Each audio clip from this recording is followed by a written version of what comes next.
All right. Now I'm ready to go. Awesome. What would you like Okay. to know?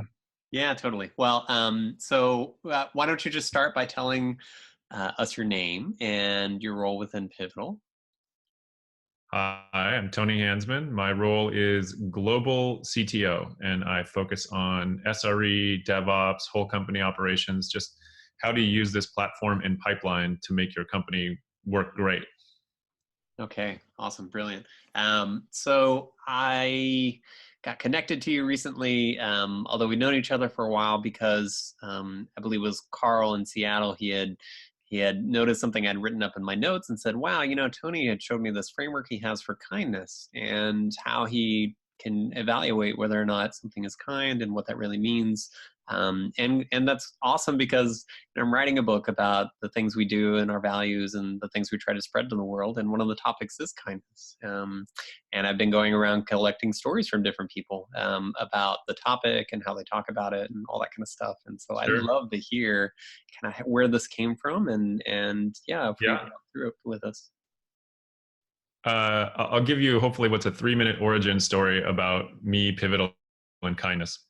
So my role previous to Pivotal was always operations, and for a lot of that time was operations consulting. And so that turns out to be not a fun business. It's very terrible and knife wielding, death dealing. I frequently would go in and I would end up firing people because they were afraid to fire people. But as a consultant, they'd outsource that dirty work to me. Okay, so I thought I was really good at that, and that's the way business worked. And then in December 2013, because I was at VMware Cloud Foundry and I got transferred to Pivotal. In December 2013, I sat in the fifth floor of San Francisco. There was no fourth floor at the time. And Rob is having an all hands. And he says, okay, well, we're just going to review our values. We do what works for the customer. We do what's right. That is, we don't get caught. We don't get caught in a bunch of process for no reason. And we're always kind. And I'm VMware was not a good experience for me. So whoever sees this video, VMware was not a good experience for me. And when I arrived and I heard this as literally the first or second week on site in San Francisco, I was laughing. I was in the back row, laughing inside because these people are gonna get rolled. I just couldn't believe anyone had kindness. Like, that's so naive as a thing. Fast forward, through the transition, which was sometimes rocky, but I became a manager. And so I would sit in management meetings where I would actually see, like, I'll never forget Danny Burkus. Like, someone says, blah, blah, blah is not happy. And Danny's like, how did he get unhappy? What happened? Who are we going to pair him with? Like, and I was like, I, these people are serious. And then I started to look around at how we live these particular values, and I was blown away. And, I discarded my sackcloth and ash and like, okay, I want to do it the fun and good and kind way, right? And so since 2000, I mean, you knew me in Cloud Foundry, and I hope that I've exemplified this, and it's improved my not just working life but my whole life so much that it's easy to become just a complete partisan of the whole thing. Mm. Okay, so fast forward to I work with customers a lot, and customer teams who are having a very hard time. I don't have the luxury of going to developers and sitting with them and pairing. I get put with the people who are having trouble implementing, who don't get any buy-in in their company, all of those sort of things. And so the genesis of this particular right kind, I call it a sieve because it's just a model for, it's essentially an inverted Venn diagram for, hey, if we're in the room, because that's where most of the work I have to deal with takes place, in a room with 6 to 8 people, and people are like, hey, we should do blah, blah, blah. And people are like, no, we can't do it like that. And right, it kind of breaks down into a thing. And okay. So in the worst case scenario that you see right here, I've highlighted, this model can only really produce a pointer toward a direction of a plan. This model doesn't produce a plan. It just finally gets us to the point where, well, what is essentially the Venn diagram of right, kind, and works? And so, along this right-hand side, I just use an example from a TV show. This ship can go, can accelerate at 30 Gs, but that would kill half of the crew if they want to go somewhere really fast. And so when they're sitting around the planning table, they're like, well, is killing half the crew an acceptable thing? And that's not right, or it's not kind. And let's say it's like an important mission. Like, does it work if half the crew is dead? We actually have to ask that question. But we're not in that kind of hurry. So we're obviously, we're going to throw out killing half the crew, and you don't get to choose which half the crew dies either, by the way. So, we're just going to throw out killing half the crew as a workable solution. Obviously, it's not kind, so we can just throw it out there. And any solution that we come up with there is like, well, what's the tolerance for acceleration? What's, does it get us there in time? And does it treat everyone, kindly? So that's a far out thing I use. But in the real world, there are people who will talk about cutting corners or building technical debt into the model. And this is a way to say, hey, I hear you saying it will work if we cut corners here. But I don't, that doesn't really match up with what we know is right. And it's not kind to us or the other people who will have to deal with this. And so you can see how you use this. It's a really basic model for clearing with the room that we've met all three of these conditions. And frankly, I think moving forward with all three of these conditions is how you get to sustain and humane and sustainable work. And so that's the whole presso on it. That's what it's for. It's meant to be used in the room. It's super easy to draw. Just draw a triangle and a salient aspect here. You'll notice that in the middle is this pink courage thing. Around the edges are what we're trying to satisfy, but courage, we won't be able to talk about options in front of us and our concerns about those options in front of us if we're not courageous enough to call it like we see it. There's another pivotal value that I lean on heavily, which is appropriate assertiveness. And so if you're going to go into this, you have to be appropriately assertive, right? Not aggressive. And everyone knows not to be aggressive, but very few people really get that they should not be passive. They can't just sit there and acquiesce because they don't know how to approach the problem. They have to, at a minimum, say, I don't know how to approach this problem, but none of this looks right to me, or none of this looks kind, or none of this looks workable to me. And so it's meant also as a model for getting everyone in the room involved in the conversation, so that we can come up with a model that does meet the Venn diagram of what we think is a good and workable long-term solution. That's amazing. When you're using, so I was a little bit confused about whether, are you using this only internally, or do you do it with customers as well? I use this any place it needs to be done. Customers, internally, just at some point, especially in a chaotic situation, at our customers where they have no agreement. There's 30 teams and there's no agreement between teams, right? We have to take a subset of those teams down, and we have to say, what do you want and how do you want to think about it? And these are, like I said, my focus is always in the room. I'm going to be at the front of a room. People are going to want stuff, and I'm going to have to figure out how to engage the whole room to deliver something that's valuable to them. And so this is a prime model because it focuses people, and we can say if we're in or out of boundary. That's amazing. So I'm so curious then, when you're doing it with customers, do you have to introduce them to like the values and like provide any kind of background on, we're going to try to find something that's both right, that works, and it's also kind, and like explain why that's important? Yeah, you see the call out boxes here. Yeah. I'm a systems dork, so I say things like, is this a reciprocal and infinite game? Is it definitely not a zero-sum game? Zero-sum games are not right. They lack reciprocity. And so if you're in a situation where it's like, oh, we're going to go buy ice cream, right? Fine, whatever. But if we're going to have to involve the engineering department, the ops department, the support department, hey, guess what? We can't shove technical debt down their throats and literally pretend like they don't exist, right? Mm-hmm. That would be how we would evaluate, is this a non-reciprocal or reciprocal game? Is anyone here representing those teams? And what is an infinite game? An infinite game is just a game that everyone can play. It's like, it doesn't have an end. So there's a book called Finite and Infinite Games. And so that's from, I don't remember the name of the author. Um, Simon Sinek? no, Sinek is not that. He points at that book, but that's not him. Oh, okay. That book, Finite and Infinite Games, is a foundational text for the pioneers of Silicon Valley. Yeah. Like it is a totally well understood thing from everyone from Steve Jobs to the on down. Like that's a well understood model. And Infinite Games are their rules can convolute to come up with an interesting variation. But they generally don't have an ending, and they certainly don't. They they don't follow a Pareto distribution in winning either. Typically, I mean, What is that?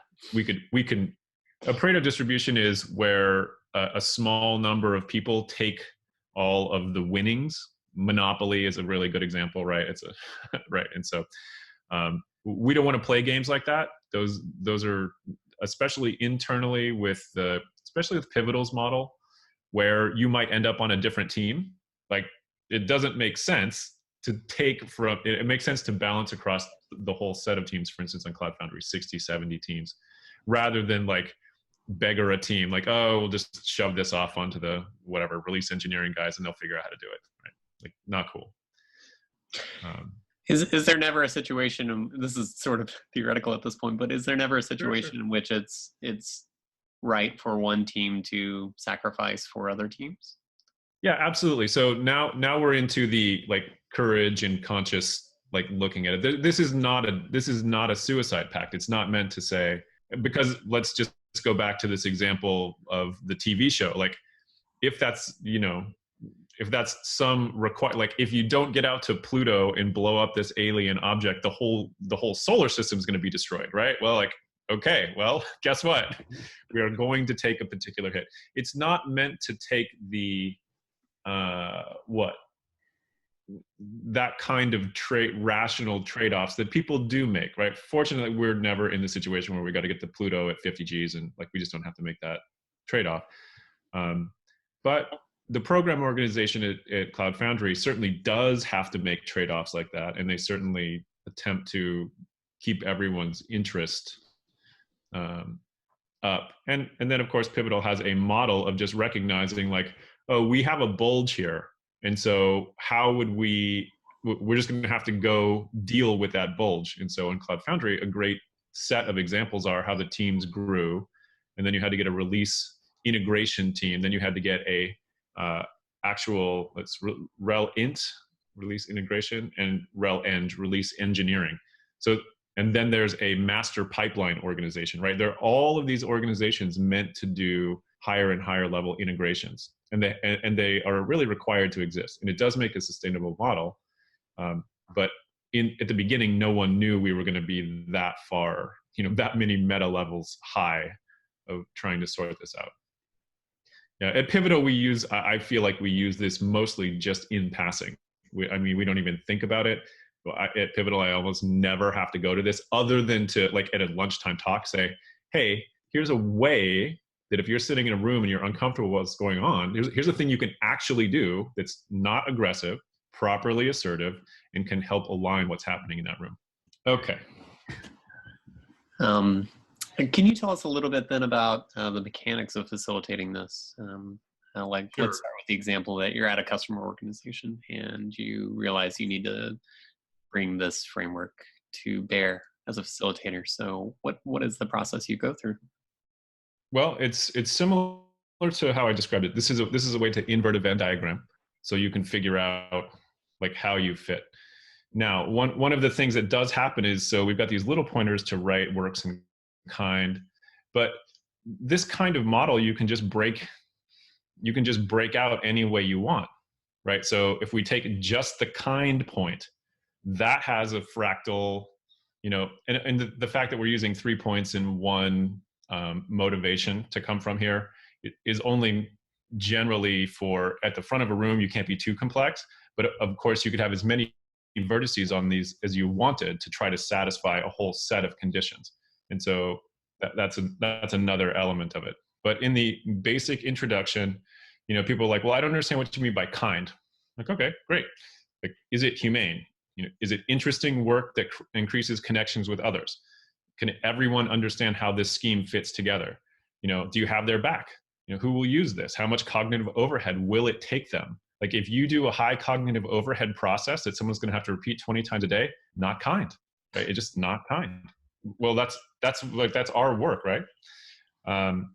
Sustainable. Can you do it with the people you can hire and with no heroics, right? So from the front of the room, you can break down any concern into another kind of Venn diagram, or I think of them as sieves, because I use Venn diagram because I think people are used to that vocabulary, but I really think of this as a sieve, because you want to be able to essentially, like on a Unix command line, you just want to pipe filter all of the inputs so that what you're left with is just the valuable things that everyone can generally agree, yep, that's sustainable, that's humane, and that takes into proper consideration the people who have to do downstream work, or our upstream vendors, whatever you want to call it. So yeah, it's meant to be extremely simple. It's meant to be like you could give the whiteboard marker to anyone in the room and they could come up and draw out their concerns. Maybe the only hard part is what is I call this a ground of being, but we can call it whatever. What attitude do you need to take? So if you're working on kind, you should probably come from the deep wish for the well-being of others, right? If you can't come from that, if you're coming for like, I hate people and I'm a misanthrope, well, you're not going to be very effective at finding kindness, right? So right, I think the basis of right is honest curiosity. And so I've got a pointer here to something from Eliezer Yudowski, who writes the Less Wrong blog. And he has this great distinction between wanting to have investigated, like be done with a task and like get it off your check mark, or the honest desire to investigate, that true curiosity or honest curiosity. And so if you want to explore right, you have to come to it with honest curiosity. You can't say, oh, I know that this is going to be okay, so we're going to back into a solution that has my directed reasoning be validated. It doesn't work like that. Can you just step back from that a little bit and just say what like you just said, you described what is kind. Can you describe what is right? So first of all, one of the things about right is it has to have a satisfiable condition. And so if you're in a discussion with people and there are people who are like, there is no satisfiable condition, or you say, okay, if we meet A, B, and C, are we satisfied? And they're like, they start by saying yes, and then you do some work and they're like, no, you got to add D, E, and F too. Right? We're familiar with that from the lean concept in MVP. But if everyone in the room cannot agree that there is a done enough state to do an iteration, then you're going to fail right. You just you have to implement, you have to get feedback. And so again, at Pivotal, we don't have to say that very much. It's burned into us. But from a customer perspective, there are whole people who have significant tactics about work where what they do is be unsatisfiable. And so that's an unworkable tactic. So that's a zero-sum game.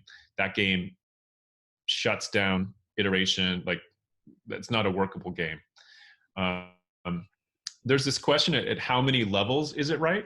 So is it right for our development team? Okay, we could say, okay, great. Is it right for our PM? Is it right for the program management organization? Right, because they have a purview on what gets done in what order. And then outside the organizations, where this is a place where PCF, I think, could really improve. The support team, that is the team that takes the first line calls from the customers, are not in R&D. And so how many levels of we don't consider, is this a supportable product? And so, we're seeing the rise of site reliability engineering, customer reliability engineering. I want to take that first letter off, and I just want to say reliability engineering. And if we had right, to me, is reliability engineering for everyone who will use this. And my frontline support team should be under the R&D, teams that we consider their kindness as part of the right calculation. I think of this context required to use a solution. If you've been in technology for any amount of time, you know that there are like LaTeX. That's an amazing solution. But how much context does it require? It has a very limited reach because it has extremely high curve. Unix and Linux are classically like this, extremely high curves to get anything useful out of it. Now, if we're working in a space where that's, I like the joke, look, it's not our time in 2019 to work on teleportation, right? That's not the tech stacks don't exist to make teleportation a thing that you can do other than with a bit of information in, a lab vacuum at 1 degree Kelvin. Okay, great. So, if you're working in that space, do what you need to do. But if your audience is like 26,000 people at a large multinational, guess what? You should provide them just-in-time context to do what they need to do. They should not have to, they should not have to go searching. They shouldn't have to Google for something. The context should be about what they should do in the 80% case should just be right there and available to them and obvious. Anyway, so that's how I think of, in an engineering sense, thinking about a right solution. Does that mean, like, if you're forcing others to learn that you're doing the wrong thing? Well, let's take some of the value laden stuff out. If a customer only ever works in your thing and their whole job is scheduled to do use your particular software in a kind of path through it every day, then you have to get feedback from them about how long and the cognitive overhead of those paths. That's one. Two, if you're providing some ancillary thing like, oh, this is the inventory lookup app, that inventory lookup app back to the old Palm Pre days. If I look up something in inventory, I want all available information pulled for that thing and presented to me in the most likely way I'm going to use it with very little clicking, right? Does that make sense? Yeah. And so this is the beauty of computer systems and the ability of developers now to deliver high context systems. And that's really what I'm very interested in, because I'm sure you've seen examples where a paper form is just translated into a digital form and it keeps the same flow of paper, which you're not required to keep the same flow of paper, right? And maybe that flow of paper makes sense for a two-dimensional thing that you have to, file and stuff like that, but it doesn't have to make sense. Having any more than one address field for a whole company's application makes no sense, right? It just doesn't. It just, you might have, and I'm not saying that you might not have variants, and you might have to have variants, but they should be packaged as a library. If anyone needs to collect, display, or in otherwise munge an address, guess what? That should be a central thing that you do exactly the same way. I love the way that Pivotal has you move around. Like, get a whole new career in your company. Keep all your benefits, have a bunch of friends, have a much bigger Venn diagram of things you know how to solve, right? You can see I get excited about this. This is the main point of when you move to a platform and pipeline thing. You can start thinking much larger in your organization. And when you want to start thinking much larger in your organization, you have to think about the whole organization. And this is a base level tool to start thinking about the whole organization. All right, we have a couple more minutes left. I'd love to hear about how many levels is it, right? Well, so one of the rules that I used for pairing was, if we picked up a story, you and I need to agree on, the 5 whys from Toyota.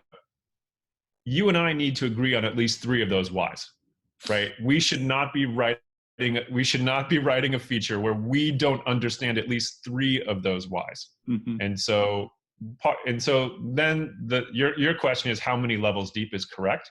Well, here's what I would say is that you should take the number that are easy. Maybe 3 is easy to calculate. And you should ask yourself, what's the value to the company of knowing the 4th and the 5th, right? Don't rat hole on it. But you should always keep in your mind, like, if we could think deeper about how we would solve across a broader swath of the company, we probably should, right? And so, again, there's no hard and fast answer there. We're looking for organizations that write software for their own internal organizations to think about it much deeper. And of course, if you have external customers, it goes 1,000 times because you want to provide to a much larger audience, and you're going to have to think about what they need. So do you see this as a way to guard against, I guess, unnecessary local optimizations by asking people to think more deeply? Certainly. Yeah. I mean, local optimizations are generally, yeah, local optimizations are the source of chaos in operations, right? Remember, my background is operations, right? So I have been a developer and I appreciate that, but I'm not good at it. And it's not what it's just, I'm so much better at operations that it's not even funny. So what freezes operations is a conglomeration of local optimizations. It's also what limits reach of libraries and everything else. And so, these are hard problems to solve, but what we're looking for is this. No one tries to solve them now. They're so hard. And so right now we're looking for a set of tools that can help even in the room, in the first day of thinking about a process, what are we going to do? That's awesome. Do you feel like there are things about Pivotal, like take the CF organization at Pivotal that's building Cloud Foundry? Do you feel like there are things about that organizational structure that either tend towards local optimizations or guard against them? Well, we did have maybe some local optimization concerns early on before there was a real program team. But the program team has to look, I mean, their whole job is to look across the entire set of properties and rationalize across all backlogs. And in many cases that will involve, a dozen, sometimes 24 teams, which is, it's just like a giant task. And so, yes, I'll say more about that is, I believe this will also be a pattern for organizations that develop this platform and pipeline model, because they can start looking across things and doing what PMOs would try to do with bad local optimization. We're looking for program teams to start doing more rationally. And that means understanding how the upstreams and downstreams fit together and where the choke points are and all of that kind of thing. And I'm just curious about the nature of this work and the operations work you're talking about and looking across the whole program of work. How much it depends on whether or not the organization is organized in like a component team paradigm versus a feature team paradigm? Yeah, well, let's just get that out of the way. There's no customer who's organized like this, right? We are in Pivotal has, I think of Pivotal's model at a customer site as a grass plugs model. There are some customers who go all in, but even those customers who go all in and 5,000 of you are now agile and you're going to work in this way, that actually doesn't change their workflow models. It just doesn't. What we find is most successful. I'm trying to answer the question about who's like this, no one. But what we're trying to do is operate at the grassroots level to give people tools so they can start thinking about this. Because what we're really interested in is, like the program team, we're interested in developer and operations teams working all the way to their actual ends, where people will say this is good software or bad software, and to hammer on the support organization, support organizations are people who work for you, who can say this is good software or bad software. If customers are always calling in confused or things are broken and there's a ton of stuff to unstitch, guess what? I'm gonna go so far as to say, in the lean sense, that is waste produced by the R&D teams. And so I'm a strong lean person. So let's move toward the nuisance. And if we find waste, then that is the accountability of the teams generating that waste to sort it out. And if there's no one team, then it's the program team's accountability to sort it out. I wish we weren't out of time. This is fascinating. I'm going to beg for more time on your calendar. Oh yeah, no problem. It's open. Just mail me, and I'll mail an Evie back, and you'll be scheduled. Excellent. Okay. Thank you so much, Tony. This is fantastic. I'm going to go ahead and Parker, thanks.